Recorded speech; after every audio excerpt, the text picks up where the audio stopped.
네, 반갑습니다. 22년도 회계사 기출문제 재무회계 파트 이어서 하겠습니다. 고객충성제도랑 기본주당 이익은 세무사 문제예요. 먼저 볼게요. 고객충성제도에서 계약부채 계산하는 문제 먼저 보겠습니다. 주세무는 X1년도에 고객에게 부여한 포인트 중에 50%가 교환될 것으로 예상하고 있습니다. 그리고 개별 판매 가격은 0.5로 추정했네요. X1년, X2년 교환된 포인트하고 전체적으로 교환이 예상되는 포인트 자료 제시되어 있습니다. 그랬을 때 X2년도 재무상태표에 보고해야 할 계약부채에 대해서 물었습니다. 자, 고객충성제도 계약부채 문제가 나오면 바로 생각해야 될 식은 보상점수 곱하기 누적 횟수 그리고 그거를 총 횟수 예상과 나눠주셔야 됩니다. 그렇게 되면은 수익으로 전환된 누적 계약부채를 우리가 알 수 있게 돼요. 무슨 말이냐? 우선 계약부채로 얼마를 인식해야 되는지부터 계산을 해야겠죠? 분개를 한번 해보면 현금 100만 원 들어왔습니다. 매출 100만 원 잡는데 매출을 100만 원 다 잡습니까? 그게 아니죠. 포인트를 50만 포인트를 줬으니까 자, 포인트당 개별 판매 가격이 0.5니까 얼마죠? 25만 원이죠. 그러면 125만 원을 기준으로 해서 각각 안분해 주는 겁니다. 매출 100 곱하기 100 나누기 125만 원. 계약부채는 100 곱하기 25만 원 나누기 125 하면 나오겠죠? 그렇게 되면은 계약부채가 나오게 되고요. 그럼 이제 이 보상점수는 뭐라고 했죠? 보상점수는 계약부채라고 했습니다. 자, 그러면 여기에 계약부채 25만 원 인식해주고 누적 횟수는 이 교환된 포인트를 말하는 거예요. 그래서 X1년도에 교환된 포인트 18만 원 적어줍니다. 곱한 다음에 전체적으로 교환이 예상된 포인트 45만 원 나눠주면 X1년도에 수익으로 전환된 누적 계약부채가 나오게 돼요. 그럼 X2년도 거 계산해주면 보상점수는 계약부채 그대로 들어갑니다. 25만 원, 25만 2천 원 곱해주면 되겠죠? 거기에 48만 원 나눠주면 누적 계약부채가 나오겠죠? 그럼 이 누적 계약부채와 25만 원을 빼면 남아있는 계약부채가 나오겠죠? 그렇게 계산하시면 됩니다. 자, 그럼 이어서 기본주당 이익 같이 보겠습니다. 자, 기본주당 이익 계산은 작년 세무사 기출에도 하나 나왔고 올해 22년도 회계사 기출에도 하나 나왔어요. 기본적인 것부터 보면 주식수 계산할 때 발행 주식수와 유통 주식수는 구분해야 됩니까? 할 필요 없습니까? 해야 되죠? 유통되고 있는 주식수만 고려하기 때문이에요. 자, 세무사 기본주당 이익 계산부터 보겠습니다. 풀이랑 같이 볼게요. 자, 그러면 유통되고 있는 주식수는 총 만주네요. 만주 가중평균 유통보통 주식수 계산할 때 넣어줘야 되니까 일단 기입을 해둡니다. 기본 주당 이익 계산하려면 당기손익의 우선주 귀속 배당 금액을 빼야 되겠죠. 자, 그렇게 만들어주고 가중평균 유통보통 주식수로 나눠주면 기본 주당 이익이 계산이 됩니다. 보통 주식수를 한번 계산해 볼게요. 1년치 그래프를 그려주고 자, 보통주 만주 기입해주고 기산일은 12개월 적용되겠죠. 4월 1일에 전환사채 중 40%가 보통주로 전환됐네요. 액면 금액은 2만 원이었고 전환 가격은 50원이니까 400주 전환할 수 있었죠. 그 중에 40%니까 160주가 전환됐습니다. 4월 1일이니까 9개월이죠. 7월 1일 자기 주식 250주 취득했으면 마이너스로 들어가줘야 됩니다. 왜 이런 식으로 썼을까요? 틀렸는데 우연히 숫자가 맞았나 봐요. 맞아서 답이 정확하게 나온 것 같은데 자, 이렇게 빼는 게 아니라 7월 1일에 마이너스 250주에서 6개월치 적용해 주는 겁니다. 10월 1일에 우선주 1000주가 보통주로 전환됐다. 1000주 전환했죠. 그럼 곱하기 3 맞아요? 아니죠. 우선주 2주당 보통주 1주로 전환이 가능합니다. 그렇기 때문에 총 몇 주가 보통주로 전환된 거예요? 500주예요. 500주. 자, 이게 틀린 건데 우연찮게 가중평균 유통 보통 주식수가 1120주로 딱 맞아 떨어졌나 봐요. 이거 틀렸고 이거 털렸는데 우연히 딱 절반씩 엇나간 거라서 맞았네요. 우연찮게. 자, 그런데 뭐라고요? 자기 주식수는 여기 넣어서 빼주는 거다. 보통 주식수에서. 그리고 우선주가 전환될 때는 그 비율이 뭔지 잘 봐야 된다. 2대1이었죠. 그래서 500주로 전환된 거였습니다. 그게 나눠주면은 가중평균 유통 보통 주식수는 1120주 나오게 되고요. 당기손익은 나와 있는 대로 133만 5,600원 인식해주고 우선주 기속 배당이면 그럼 3,000주에 대해서 액면금액 100 곱한 다음에 연 배당률 10% 하는 거예요? 그렇지 않죠? 기중에 우선주 1,000주는 전환됐으니까 2,000주만 남아있습니다. 그럼 2,000주 곱하기 100 곱하기 10% 한 거 빼면 자, 그리고 나눠주면은 130 나오게 돼요. 자, 이게 작년도 세무사할 거였고 올해 회계사건 한번 볼게요. 자, 그럼 첫 번째 뭐 해야 되죠? 유통되는 주식수 구분해줘야 되죠. 주 대안은 보통주 발행 주식수가 7,000주였습니다. 이 중에 600주는 자기 주식이네요. 그러면 몇 주가 유통되고 있죠? 6,400주. 전환 우선주 발행 주식수는 900주가 있고 이거 배당할 때 하면 되겠죠. 한번 해볼게요.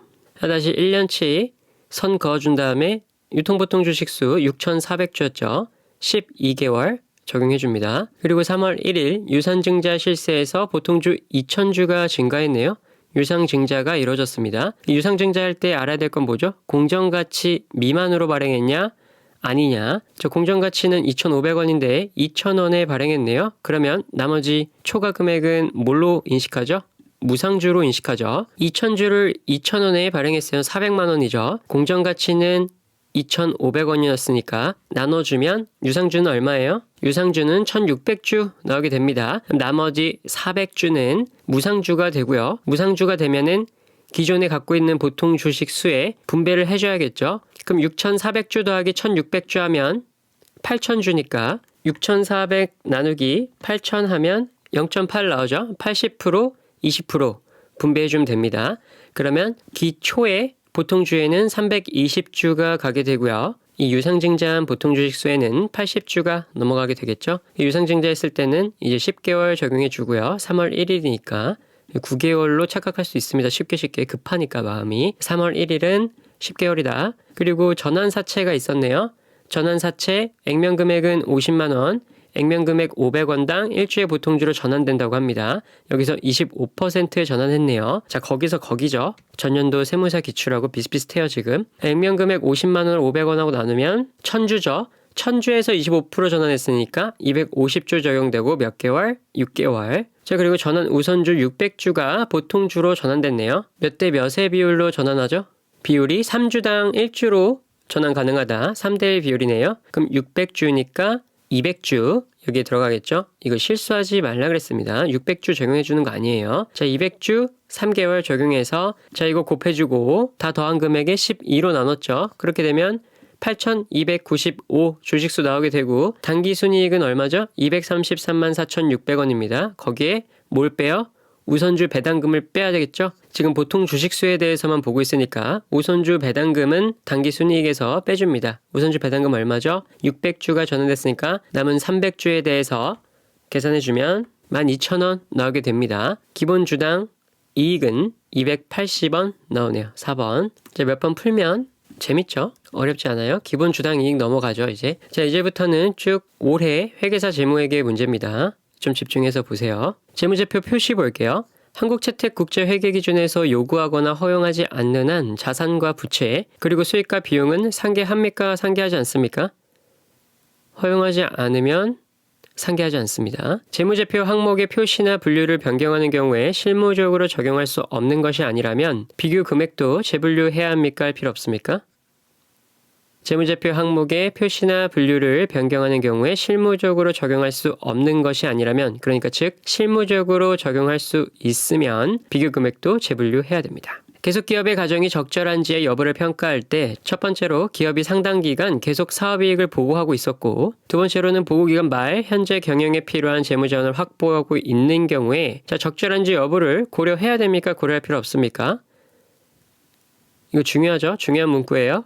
고려할 필요가 없습니다. 자동적으로 계속 기업으로 보게 돼요. 자, 다음으로 자본화할 차입 원가 문제 볼게요. 풀이랑 같이 볼게요. 공사비 지출액이 나와 있습니다. 자, 적격자산 연평균 지출액 계산하려면 어떻게 해야 되죠? 지금 문제에서는 X1년 자본화할 차입 원가 계산하는 거니까 X1년도 것만 고려해 주면 되겠죠. 150만 원 곱하기 몇 개월이에요? 6개월. 그리고 300만 원은 3개월이죠.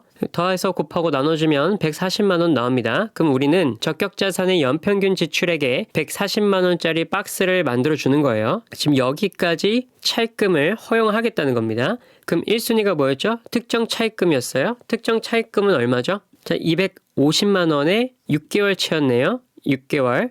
거기에 자, 뭐 따로 사용한 거 있습니까? 특정 차입금을 여기 있네요. 250만 원 중에 30만 원은 7월 1일부터 9월 30일까지 몇 개월이죠? 3개월 동안 4%의 수익률을 제공한 투자처에 일시적으로 투자했다. 그럼 이 금액은 빼주는 겁니다. 30만 원짜리는 3개월분은. 그래서 250만 원 곱하기 6 나누기 12 6개월이니까 해주고 30만 원짜리 3개월 쓴 거 빼줘서 특정 차입금은 117만 5천 원 나오게 돼요. 그럼 이 남은 구역은 뭐예요? 자동적으로 일반 차입금이 되죠. 일반 차입금이 됩니다. 좀 여기까지였으면 다 왔어요. 그럼 자본화 차입 원가 계산하려면 특정 차입금 자본화 그리고 일반 차입금에 대한 자본화 그걸 각각 곱해줘서 더해주면 되겠죠. 그럼 특정 차입금 자본화는 어떻게 구하냐? 250만 원 곱하기 몇 퍼센트입니까? 연이자율이 5%죠. 5%까지 적용해주고 그 다음에 우리 수익으로 사용한 거 있었어요. 투자해서. 그럼 30만 원은 수익률 4%였고 3개월 이용했던 거 빼주면 59,500원 나오게 됩니다. 이자 비용이죠. 이자 비용. 이자 비용을 우리는 자본화 시키는 거니까 이자 비용이 59,500원 나왔으니까 이거를 특정 차입금 자본화 해줍니다.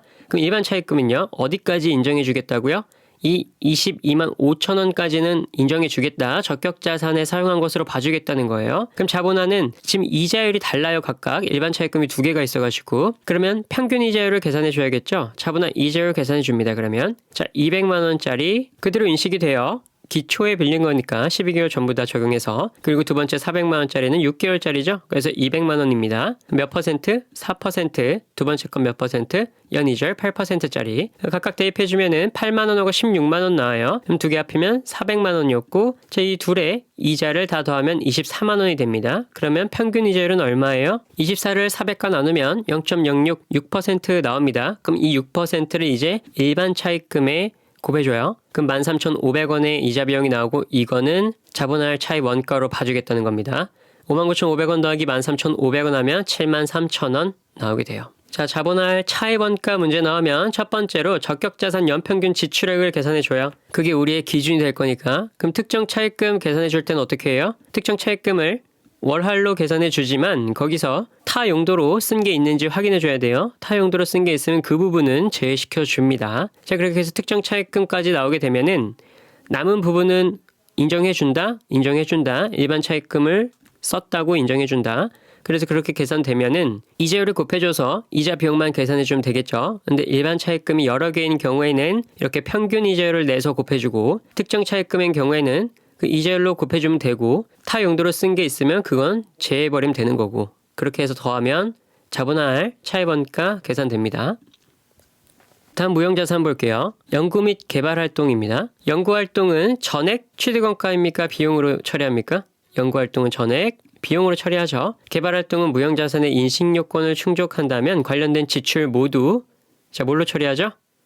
취득 원가로 처리하게 되죠. 무형자산의 취득 원가로 처리하는데 개발 활동은 포인트 단어들이 있습니다. 이거 다 외워두셨죠? 시제품 나온다. 그리고 시험하는 활동이 적혀 있다. 또는 새로운 기술, 그리고 시험 공장, 또는 최종적이라는 단어가 나오게 되면 우리는 그걸 개발 활동으로 인식하고 개발 활동은 무형자산의 인식 요건을 충족한다면 관련 지출 모두를 취득 원가로 처리하게 됩니다. 뭐의 취득원가? 무형자산의 취득원가로. 다음으로 무형자산의 신기술의 사업성이 매우 낮은 것으로 판명돼서 신기술의 회수 가능액이 기초 장부가액보다 낮은 경우에 우리 손상차손을 인식합니까? 안 합니까? 무형자산인 경우에 인식하죠. 원가무형에서 해당 연도에 손익을 물어본다면 손상차손과 감가상각비 따로 계산할 필요 없이 기초장부금액 빼기 회수 가능액만 하면 계산되겠죠. 그렇기 때문에 단기 손익만 물어본다면 막 손상차손도 계산하고 감가상각비도 계산해서 그 해의 단기 손익 구하는 게 아니라 그냥 바로 기초장부금액과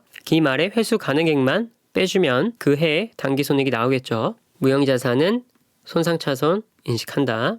다음은 금융부채입니다. A씨금융부채랑 전환사채 있는데 A씨금융부채부터 볼게요. 사채 발행비가 포함된 금융부채 이자 비용 계산하는 문제네요. 우리 풀이랑 같이 볼게요. 자, 보고 있으면 X1년도 1월 1일 사채 발행했습니다. 뭘 구하는 거죠? X2년도에 인식할 이자 비용 구하는 거네요. 그리고 3년 만기로 진행 중이고 상각 후 원가로 측정하는 금융부채로 분류했다. 그럼 계산해보죠. 자, 임명금액은 500만 원이었고 표시 이자율은 6% 30만 원이네요. 그래서 현재 가치 끌어와 주면은 474만 2,100원 나오게 되고요. 무슨 이자율 적용하죠? 시장 이자율 적용해서 끌어주면. 자, 그런데 여기에 사채 발행비가 지급되어 있네요. 부채의 차감 빼줍니다. 그러면 469만 2,100원이 되겠죠? 자, 이렇게 사채 발행비가 적용돼서 장부 금액이 낮아졌다면 우리는 유효 이자율을 새로 구해줘야 됩니다. 기억나시죠? 지금 A씨 금융부채하고 있고요. 새로 유효이자율을 계산해줘야 되는데 이 금액은 시장 이자율보다 클까요? 무조건 크겠죠. 자, 근데 우리는 이 금액을 유추할 수 있기 위해서 문제에서 단서를 줬을 거예요. 그 단서가 뭐죠? X1년 12월 31일, X1년 말에 사채의 장부 금액을 알려줬어요. 481만 4,389원으로 481만 4,389에 469만 2,100원을 차감한 금액에다가 30만 원을 더해주면 되겠죠. 자, 더해주면 42만 2,289원이 나와요. 그러면 이 469만 2,100원이 42만 2,289원이 나오려면 몇 퍼센트가 필요하다? 9%가 필요하다. 자, 그래서 이제 이 기초장부금액 9% 곱해주면 X2년도에 인식할 이자 비용 계산되겠죠? 43만 3,295원. 여기서 포인트는 뭐였다? 사채 발행비가 지급돼서 장부 금액이 낮아졌으면 우리는 새로운 유효 이자율을 계산해 줘야 된다. 이게 포인트였습니다. 자, 사채 발행비가 포함된 금융부채 이자 비용 계산 받고요. 전환사채 볼게요. 위아래 연계 문제인데요. 이 자료를 보고 둘 다 푸는 거예요. 자본 증가액도 계산해야 되고 조기 상환 시에 단기 손익까지 계산해 줘야 됩니다. 천천히 볼게요. 자, 우선 이론부터 보면 전환사채 권리 행사를 한다면 분계 계정을 나열해 봐야 되는데 어떤 계정들이 생기게 되죠? 전환사채 권리 행사를 했을 때. 자, 차변에는 전환사채 오게 되겠죠? 없어져야 되니까 권리 행사를 했으니까. 그리고 전환권 대가 자본 요소가 들어오게 됩니다.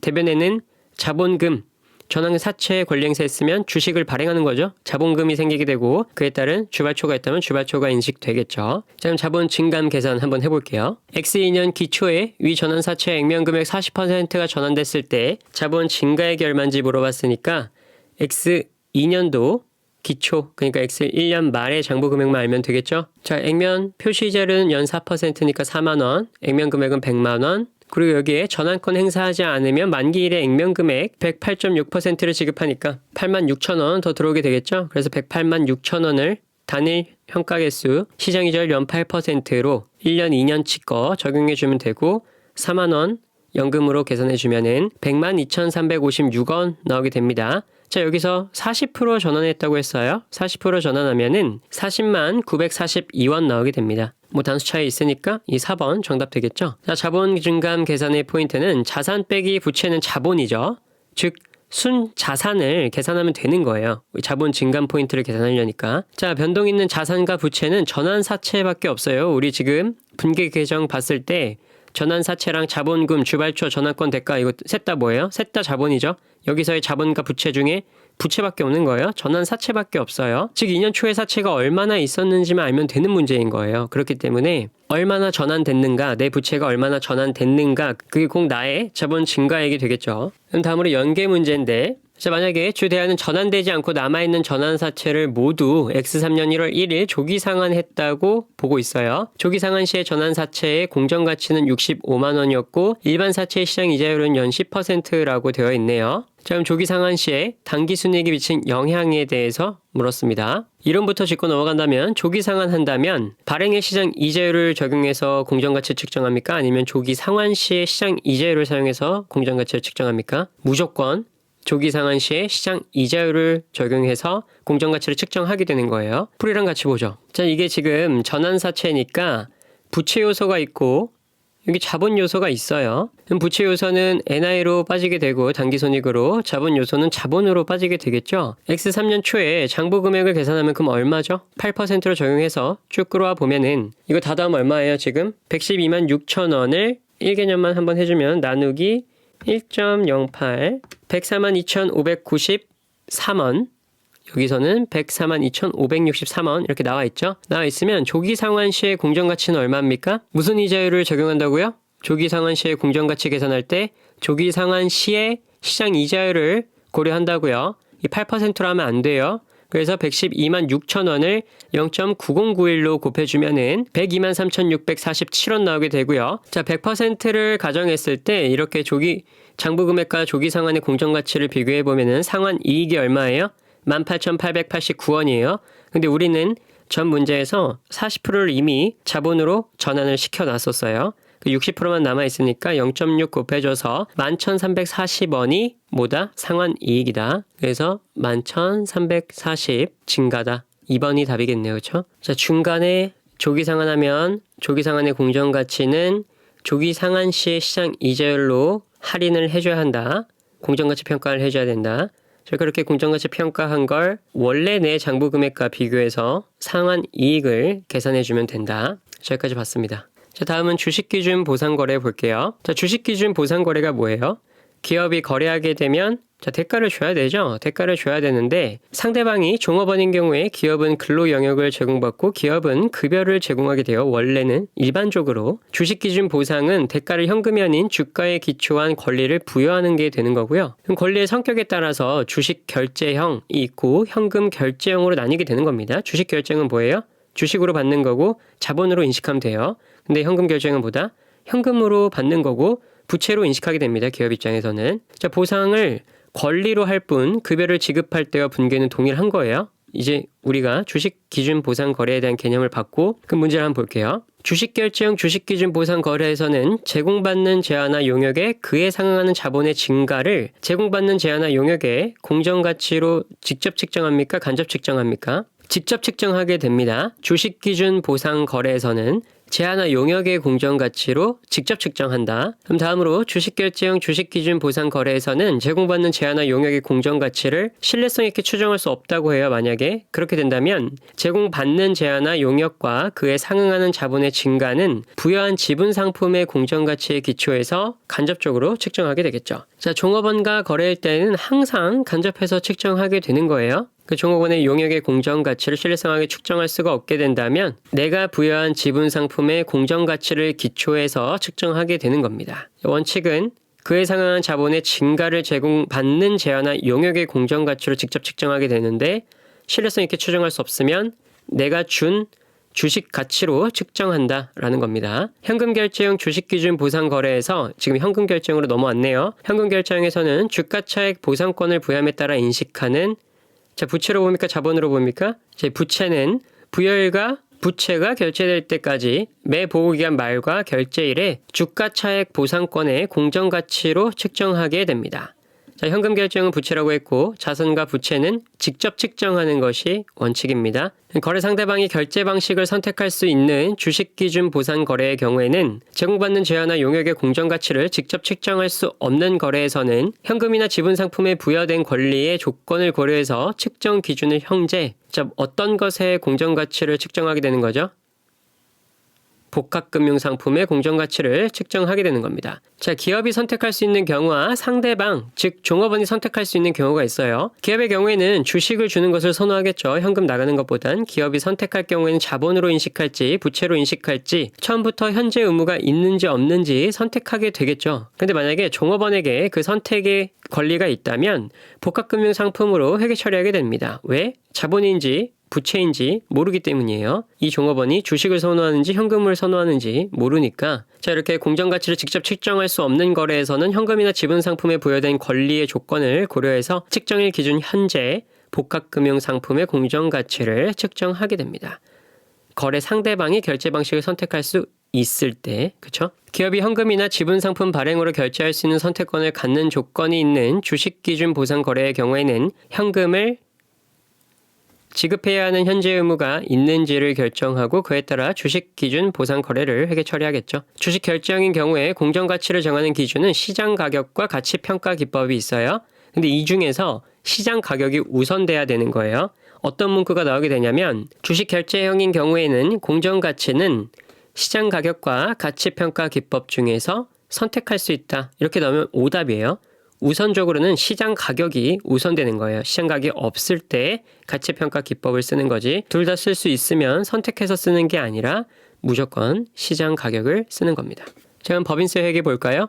과세 대상 수익의 수준에 따라 적용되는 세율이 다른 경우에는 일시적 차이가 소멸될 것으로 예상되는 기간의 과세소득, 세무상 결승금에 적용될 것으로 기대되는 자, 어떤 세율을 사용해서 이연법인세 자산과 부채를 측정하게 됩니까? 평균 세율을 사용해서 이연법인세 자산과 부채를 측정하게 됩니다. 일시적 차이는 포괄손익계산서상 법인세 비용 차감 전 순이익, 그 회계이익과 과세당국이 제정한 법규에 따라 납부할 법인세를 산출하는 대상이 되는 이익, 즉 이 과세소득 간의 차이를 말하게 됩니까? 그러니까 일시적 차이는 무슨 말이냐면 이 회계이익과 과세소득 간의 차이를 말하는 거예요. 아니죠. 일시적 차이만 있는 게 아니라 영구적 차이까지 모두 포함하고 있는 겁니다. 회계 이익과 과세소득 간의 차이에는 일시적 차이랑 영구적 차이 모두 포함하고 있다. 재평가 모형을 적용하고 있는 유형자산과 관련된 재평가 잉여금은 법인세 효과를 차감한 후의 금액으로 기타 포괄손익에 표시하고 법인세 효과는 이연법인세, 자 뭘로 인식하죠? 이연법인세 부채로 인식하게 됩니다. 자, 재평가 잉여금 만원 입금 산입하게 되겠고 기타로 소득 처분하고 만원은 다시 입금 불산입 마이너스 유보하게 되겠죠. 마이너스 유보는 뭐다? 가산할 일시적 차이로 이연법인세 부채가 된다. 자, 마이너스 유보가 떴다는 건 뭐예요? 입금을 불산입했거나 송금을 산입했다는 뜻이죠. 송금을 산입하거나 입금을 불산입했으면 나의 올해의 이익에 어떤 영향을 끼칩니까? 나의 이익이 줄어들겠죠. 나의 이익이 줄어들면 법인세는 어떻게 되죠? 법인세도 줄어들죠. 그럼 이 유보가 추인되면 어떻게 돼요? 추인되면 차기에 내 수익이 늘어나면서 낼 법인세도 많아지게 돼요. 그럼 뭐야? 내가 지금 낼 법인세를 미래에다가 던져버린 거예요. 부채인 거예요. 부채. 자, 마이너스 유보는 가산할 일시적 차이로 이연법인세 부채로 본다. 이연법인세는 현재 가치로 할인을 합니까? 안 합니까? 안 합니다. 이연법인세는 현재 가치로 부채든 자산이든 할인하지 않아요. 마지막으로 오류 수정 볼게요. 이익잉여금 계산하는 문제인데요. 자, 오류 수정 문제가 나오면 X2년 말에 이익잉여금은 얼마인지 물었네요. X1년 말하고 각각 물었네요. 자, 그러면 오류 수정표를 그려야겠죠? X1년, X2년 그린 다음에 어떤 게 오류였는지 한번 보겠습니다. X2년도 재무제표에 대한 감사 과정에서 X1년 말 재고자산 금액이 만원만큼 과대 계상되어 있음을 발견했다고 했네요. 중요한 오류에 해당하고 오류 수정을 해볼게요. 그럼 X1년도 재고를 만원 차감해줘야겠죠? 만원 과대 계상되어 있었으니까. 그럼 X2년도에는 다시 만원 들어오게 되고요. 과대 계상을 줄여주고 다시 이렇게 들어오고. X2년 말에는 오류가 있습니까? 따로 정보가 없네요. X2년 말에는 정확히 계상되어 있으니까 오류가 없어요. 자, 자산이 줄어든다는 건 뭘 뜻하죠? 자산이 줄어드는 건 비용을 말하는 거예요. 그럼 IS상에서 한번 볼까요? IS상에서는 X1년도에 만원이 차감되겠죠? X2년도에 만원이 다시 들어오겠고요. 그럼 BS로 보면 어때요? BS로 보면 잉여금이 마이너스 만원이었는데 X2년도에 보면 0으로 바뀌어 있겠죠. IS는 발생 금액이고 BS는 누적 금액이니까 다시 원상복구 된 겁니다. 지금 원상복구 되어 있는데 잉여금을 그러면 우리가 이제 비교를 해보자고요. X1년 초에 잉여금은 얼마였어요? 15만 원이었죠. 당기순이익이 6만 원이었으니까 21만 원이 바뀌었겠죠. 그리고 X2년 말에는 13만 원 더해준 34만 원이었겠고요. 그럼 여기에서 오류 수정한 거 한번 대입해 줄까요? X1년 말에 마이너스 만원 그러면 20만 원이네요. 그리고 X2년 말에는 있어요 없어요? 이익잉여금이 없죠? 변경된. 그래서 34만 원 그대로 인식됩니다. X1년 말에는 20만 원이었고 X2년엔 34만 원이었다. 답은 2번이 되겠어요. 자, 우리가 올해 시험 봤던 회계사 재무회계 문제를 봤어요. 여기서 말만 조금 바꿔서 나올 문제들이 분명히 있습니다. 그래서 한번 꼭 숙지해 주시고 넘어가길 추천드려요. 네, 수고하셨습니다.